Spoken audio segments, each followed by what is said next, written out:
जनाब नबी रसूल Mamdapur retired district जज हैं। सर्विस से रिटायरमेंट के बाद वक्फ प्रॉपर्टीज और ओल्ड मॉन्यूमेंट्स के तहफ़्फ़ुज़ के लिए काम कर रहे हैं। साथ ही कम्युनिटी के लिए सोशल सर्विस भी आपकी हॉबी है। इसी मुनासिबत से गुलबर्गा के मारूफ कानूनदान डॉक्टर मकसूद अफजल जागीरदार ने इन्हें वक्फ के सेमिनार से खिताब करने के लिए इन्वाइट किया था। अफजल खान मेमोरियल ट्रस्ट अफजलपुर के बैनर तले मुनक़्क़द किए गए सेमिनार से आपके अलावा सीनियर एडवोकेट महमूद पटेल ने भी खिताब किया। डॉक्टर मकसूद अफजल जागीरदार ने सेमिनार की सदारत की। इस मौके पर खिताब करते हुए नबी रसूल ममदापुर ने कहा कि इस मसले पर कम्युनिटी के इंटेलेक्चुअल तबके को आगे आना चाहिए।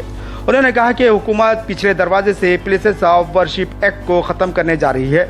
नए कानून के निफाज के बाद ASI में registered religious Waqf properties places of worship act के दायरे से निकल जाएंगी और हुकूमत वहां पर मुस्तकबिल में कभी भी रिलीजियस एक्टिविटीज़ पर पाबंदी आयद कर सकती है।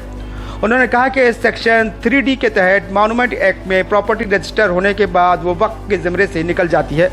ममदापुर ने इस सेक्शन को इंतहाई खतरनाक करार देते हुए कहा कि इससे 50% वक्फ प्रॉपर्टीज वक्फ के दायरे से निकल जाएंगी। उन्होंने कहा कि नए वक्फ कानून के बाद वक्फ एडमिनिस्ट्रेशन में भी मुसलमान माइनॉरिटी में आ जाएंगे। We have to examine what is the intent of the act, why this act has been came into force. In 1930 मुसलमान एक्ट बोल के एक एक्ट आया, तो उसको क्या वो प्रीवी काउंसिल एक जजमेंट दिया। 2013 के बाद प्रीवी काउंसिल एक जजमेंट देता है अगेंस्ट द मुसलमान एक्ट। देयरफॉर मुसलमान वैलिडेशन ऑफ एक्ट 1930 बोल के फिर नया एक्ट आता है।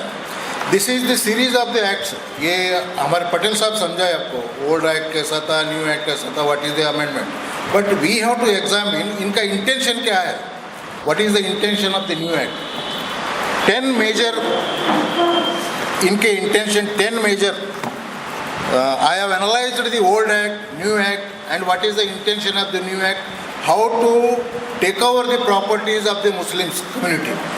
They have a very, very hidden plan.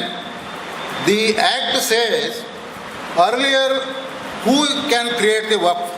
अभी देखो नया एक्ट में क्या है, क्लॉज 9A और क्लॉज 9D अमेंडमेंट एक्ट में after the definition of waqf and wakif, wakif means the person who gives the property for the dedication of Allah.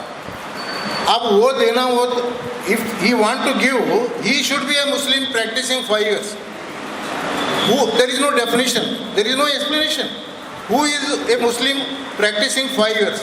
Without explanation, without any definition, they have added this, inserted this section only to block the particular property to take over it. That so and so person is not practicing Muslim, he was not practicing, take over the property. Then this provision violates Article 14, 15, 25 and 300 of the Constitution.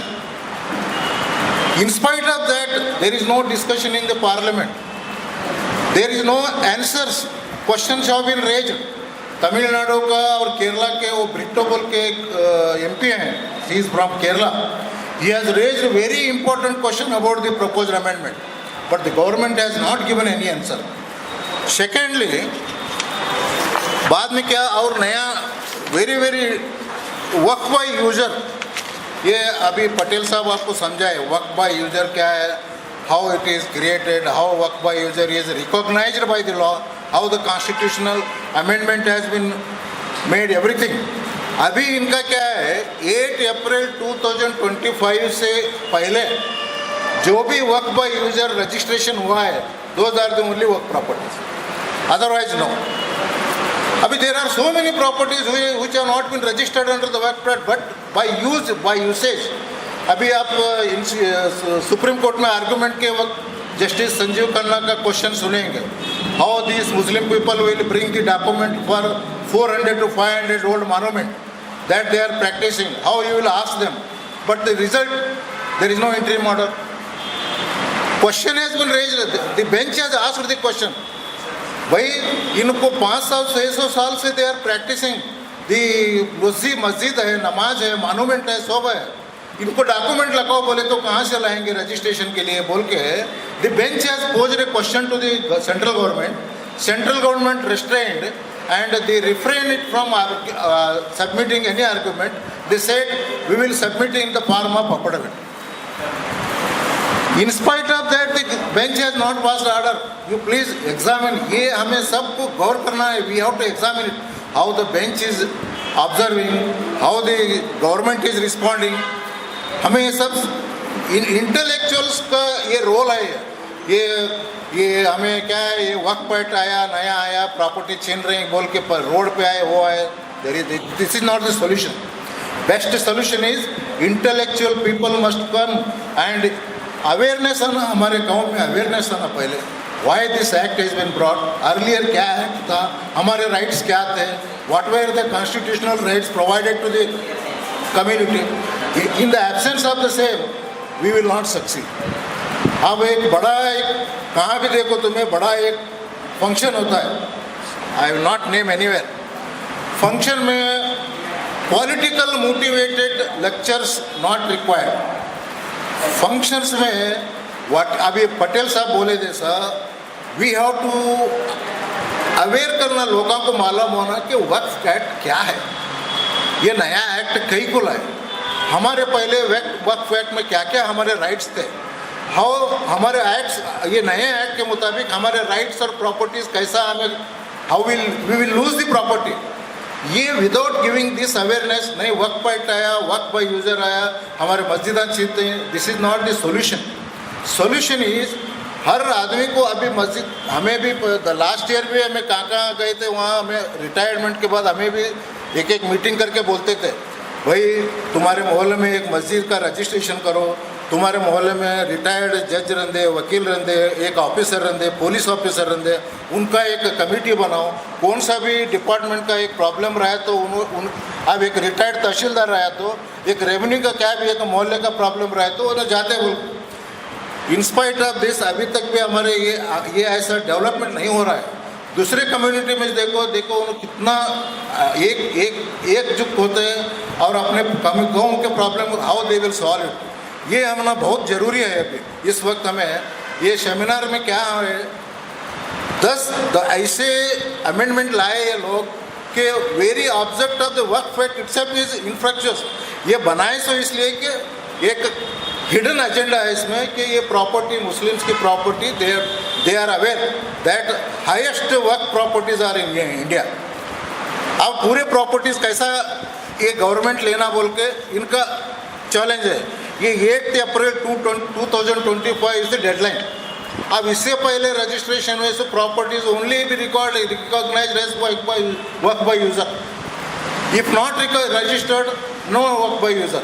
अभी कहाँ से लाएंगे लोग document? 400-500 के पैसे, there is 400-500 years के पहले के document, there is a monument. In spite of that this provision has been inserted. Next, तीसरा, ये inherent rights of the Waqf अलल औलाद बोल के सेक्शन 3A(2) में भी एक अमेंडमेंट लाते हैं. इसमें क्या बोलते हैं इन्हों, इनहेरिटेंस राइट ऑफ मुस्लिम्स में भी इंटरफेयर करते हैं. Who are the legal heirs? How they will explain it against the Shariat? Shariat says who are the legal heirs? Class कौन इसमें हेयर्स आते हैं? If you died without intestate, बगैर विल बनाए से बगैर गुजरे तो उनकी प्रॉपर्टी किसको जाना? वक़्फ़, इवन इफ अभी मैं if a Muslim died without making a will, without legal heirs, how the property will go to the community? There is also a provision under the Shariat. ये सब छोड़ के इन्हों क्या करते हैं, इनहेरिटेंस ऑफ लॉ, इनहेरिटेंस में भी इंटरफेयर करते हैं. They have defined it. That is also most dangerous ground. Next, fourth ground is declaring government land as non-waqf. This is the major setback for our community. What they have done is section 3C(1) inserted is amendment में करते हैं. Any land which is government land, waqf property, right, in spite of it is a waqf property. If the property is in possession of the government, then it is not waqf property. It is government property. Why this section is inserted? Bijapur में एक पीर पापड़ी खंडायत बोल के दरगाह है, वहाँ का matter went up to supreme court. Justice Rajendra Babu bench government के favour में judgement देते कि no it is used by the government from long back, even though it is a Pir Papadi Khandayat dargah and since there are no document authenticity, it is a government property. To take the advantage of that judgment, this section has been inserted.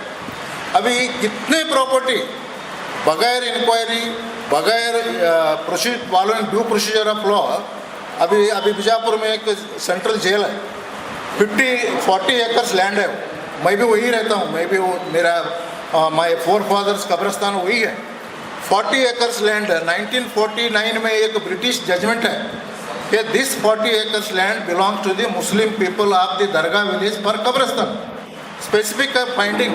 And there is a judgement, Hindu और Muslim के बीच में झगड़ा होने के बाद वहाँ एक compromise degree पास होता है, वो 40 एकर्स में 24 एकर्स लैंड जेल वाले अपने नाम पर जस्ट वन वर्दी, एक वर्दी देते हैं डिस्ट्रिक्ट सेंट्रल ऑफिसर के, हमने 24 एकड़ लैंड होना बोल के, तो government deputy commissioner has diverted 24 acres land from the 40 acres कब्रिस्तान टू द जेल अथॉरिटी। अभी पहाड़ी में जेल अथॉरिटी बोल के वो तारे में नाम आता है। When I retired, I filed RTA applications, so they are not giving a proper answers. Under what basis you have changed? My judgment भी produce करे revenue secretary को, still they are not giving proper answers. Proceedings से मैं fight कर रहा हूँ, but the thing is how they have taken the shelter of this section. Once the property is diverted from the Waqf and in possession of the government, अभी देखो बीजापुर में deputy commissioner office भी वक्फ property, Adil शाही का वो एक महल है। There are so many Bijapur में प्रॉपर्टी, दरगाह की प्रॉपर्टी में गवर्नमेंट के ऑफिस है। स्टिल अभी उसका एड अभी परमानेंटली एक्वायर करके they are diverting our title and possession and our rights over this properties by inserting this section. They have specifically stated that the government क्या बोलते हैं, states that any government property, even if identified or declared as waqf, any government property are declared by waqf before or after commencement of this act, before or after commencement of this 1925 act shall not be deemed to be waqf property. नहीं, waqf property नहीं हो, government property. This section, guys, how it will interfere in our property? This is a very strange section they have inserted. Very, very challenging section. Supreme Court also asked this question. How you illegally, being a government, you are in possession of the property, how you will claim it and establish your right by inserting that section? And till today there is no response in their affidavit filed by the central government. अब tribunals के power भी divest किए। अभी क्या बोलते हैं no, clause 23 remove section 40 of the principal act which had empowered Waqf tribunal to determine the status of the disputed property. Now the power rest with the designated officer, typically as the district collector. ये पटेल साहब हमको समझाए कि how the title of the property can be decided by a deputy commissioner revenue officer. Karnataka Land Revenue Act के ऊपर there are so many Supreme Court judgments that title can not be decided by the revenue officer. Section 136 में भी बोलते हैं, 128 में भी बोलते हैं, 123 में भी बोलते हैं। There are so many Supreme Court judgment also that title of the property can not be decided by the revenue officer, which comes includes tehsildar, assistant commissioner, deputy commissioner, regional commissioners. No, it is only civil court. But in this section 3C2 they have specifically inserted a section that the deputy commissioner can determine what is whether it is a waqf property or not. How a person can get justice from the government official? Civil court का power curtail. In spite of that, they are not doing anything, and there is no discussion in the Supreme Court petition. Only देखना आगे क्या क्या होता है। और एक ये जो सेक्शन 3C2 बोलता है कि deputy commissioner can decide, this violates the principles of natural nemo judex in sua कॉजा।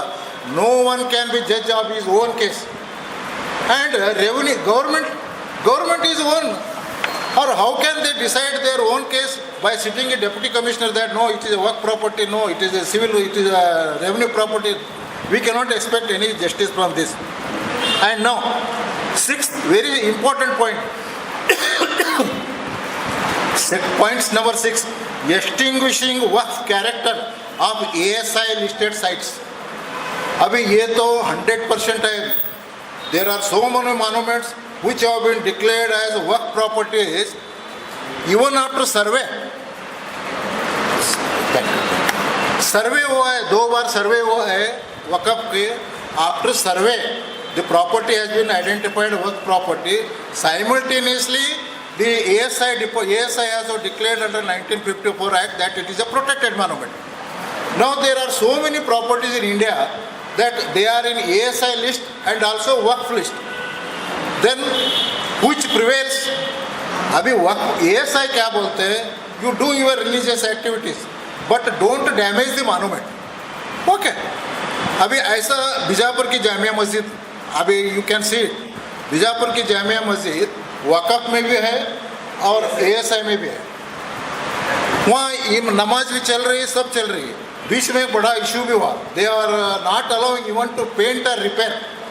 अभी मेरा रिक्वेस्ट क्या है, अभी हमारे कम्युनिटी में intellectual people must come forward. ये पॉलिटिकल मोटिवेटेड नहीं होना है. It should be an intellectual peoples motivation movement. होके we have to take proper steps how to protect our properties. ये ASI का सेक्शन 3D में, section 3D introduced class 5 states that any property declared as an ancient monument under the Ancient Monuments and Archaeological Sites and Remains Act 1958 shall cease to be Waqf. Automatically वो monument ASI declare करे. तो list 1914 में prepare हुए वो list ASI का monument. British officer, वो बॉम्बे का British officer, ये बॉम्बे कर्नाटक में सब सर्वे करके एक मोनुमेंट लिस्ट बनाए हो. But he never says that these are the non religious monuments.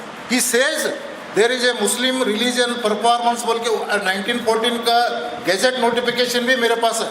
I have obtained from Bombay gazetteer. वो गैजेट में स्पेसिफिकली दी बॉम्बे वो ब्रिटिश ऑफिसर मेंशन करता है कि these are, even though these are the important monuments to be protected, but there are religious activities which should not be disturbed. In spite of that, now section 3D में क्या बोलते हैं? Once the property is declared included in the Monuments Act, you lose your right work property. This is very dangerous, and 50% of the properties our community will lose because of this section. This section is also very harm and dangerous to our community. Now, blanket disqualification of scheduled tribes. Section 3E introduced a clause 5 and bars scheduled tribe members from creating a वक्फ. अभी ये ऐसा act line हो, ये थोड़े अब convert होते हैं scheduled tribe से, इस्लाम को कबूल करते हैं, इस्लाम के करते हैं. इफ ही इज ए कन्वर्टी, इस्लाम को कन्वर्ट होने वाला रहा तो he will not get any protection under the waqf act because he belongs to scheduled tribe. He is even इस्लाम कबूल करने के बाद when he becomes a Muslim, how they are interfering, who is Muslim they are telling no. This is very dangerous. 7th point here. Next, अभी 8th, I have only as a judge I have analyzed what are the dangers of the new act. 10 points I have selected, I am telling. Now 8th point, reduced Muslim representation in Waqf governance. This is very very dangerous. ये हमारे governance में non Muslims को कैसा introduce कर रहे हैं, ये very very unthinkable image. कैसा हमें सोचना समझ में आ रहा है. एक मुस्लिम प्रॉपर्टी ये पर्टिकुलर रिलीजन को बिलोंग करती है, उसे नॉन मुस्लिम्स को कैसा गवर्नेंस में इंक्लूड करते हैं, इट इज़ अननोन टू ये. और constitution article 14, 19, 21, 25, 26 violets this provision. In spite of that they have included these provisions. Out of 22 members में 4 can be non-Muslims. It is unknown to ये law. Next 9th point, limitation पर act भी काढ़े इन्हों अभी क्या बोलते हैं इन्हों. Clause 44 of the Amendment Act provides for the application of the Limitation Act 1963 to proceedings concerning any claim or interest in the immovable property comprised of work. The amendment defeats the purpose behind the Principal Act to protect a Waqf. If limitation is allowed to run against the Waqf, it will threaten the long-standing principle of once a Waqf, always a Waqf. That is a definition. Supreme Court several times decides that once a property is declared Waqf, it is always a Waqf property. There is no question of any limitation. ये बाद में बीच में वो non-user, user, no question. Once the property is declared Waqf, it is always Waqf. To defeat that principle, they have added section 40, clause 44. और in last इनका very dangerous clause है, dilution of tribunals, finality and jurisdiction. The Amendment Act alters several provisions to make decisions of the Waqf tribunals appealable to the High Courts, thereby taking away the finality accorded under Section 1995 Act. अभी Waqf tribunal के ऊपर only revision is maintainable, no appeal. No appeal is provided in 1995 Act. Only revision is maintainable. In revision, the scope of the revisional court is very limited. There are curtain of decisions when a revisional court can interfere in the judgment of the trial court. There is a difference between revision and appeal. Appeal में क्या होता है? The appellate court can re-examine, re-appreciate, collect the evidence and give a different opinion in appeal. But in revision, the scope of interference in the findings given by the tribunal is very limited. This clause has been removed and now the appeal power has been given to the appellate court.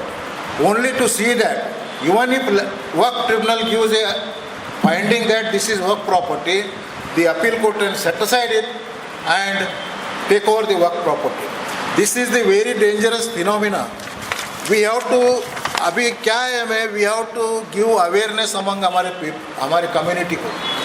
Lack of awareness ये बहुत कम है अभी वक्फ board के chairman जो हैं, he is very learned man. I never met him, but I heard he is very learned man. Till today Waqf board के अंदर क्या क्या चलता था, क्या क्या नहीं, it is not the forum to discuss it. But lot of things have been happened. Our community people themselves are exploited. अभी अनवर मनीपाड़ी का आप जजमेंट, आप रिपोर्ट देखेंगे तो you will be shocked that how our community leaders have exploited our own community by taking the Waqf property. अब Anwar party का report even unofficially मैं भी पढ़ा हूँ, क्योंकि तो मंगलूर में मैं जज था जब उन्हें रिपोर्ट दिया. टिल टुडे वो अनवर पार्टी का report neither BJP nor Congress, no government is placing with the assembly.